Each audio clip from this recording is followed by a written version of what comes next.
In this lesson, we will translate short phrases from the Greek New Testament. Our first phrase is from 1 John 5:13, zoein eketa. When translating Greek, I recommend that you start by identifying and parsing the verb. You should recognize that eketa is from the verb echo, which means to have. Now take a look at the ending. Recall the present active indicative paradigm, which we learned in Lesson 13. As you see in the paradigm, the eta ending is second person plural.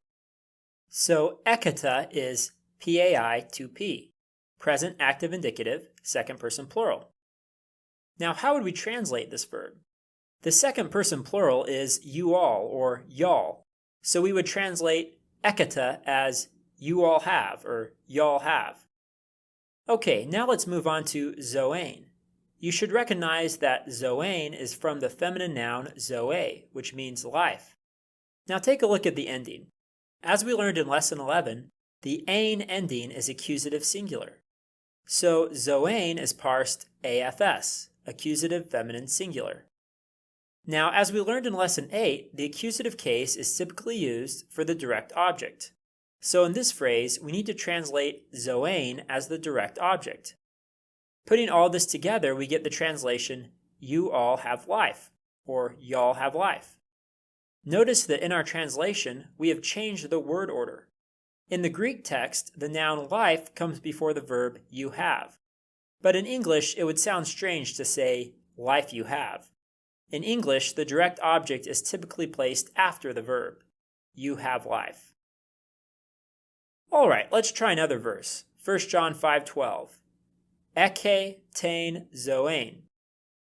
You should recognize that eke is from the verb echo, which means to have. Now take a look at the ending. As we learned in Lesson 13, a is the third person singular ending. So we parse the verb eke as PAI 3S, present active indicative, third person singular. How would we translate this verb? The third person singular pronouns are he, she, and it. So eke is he has, or she has, or it has. Now notice that we once again have zoein, the accusative feminine singular form of zoe. This time, however, zoein is accompanied by the article, tein. As we learned in Lesson 10, tein is the accusative feminine singular article. This makes sense because, as we also learned in Lesson 10, the article must agree with the noun it modifies in case, gender, and number. Now, since we know that zoein is accusative, we know that it must be the direct object. Thus, we get the translation, he has the life. Our next phrase is from 1 John 4:21. Tein entalein echamen. You should recognize that echamen is from the verb echo, which means to have. Now take a look at that ending. As we learned in Lesson 10, amen is the first person plural ending. So we parse echamen, PAI, 1P. Now how would we translate this verb? The first person plural pronoun is we, so echamen is we have. Now what about entalein? You should recognize that entalein is from the feminine noun entale, which means commandment. You should also be able to identify this form as accusative singular. The noun has the accusative singular ending, ain, and it is accompanied by the accusative feminine singular article, tein.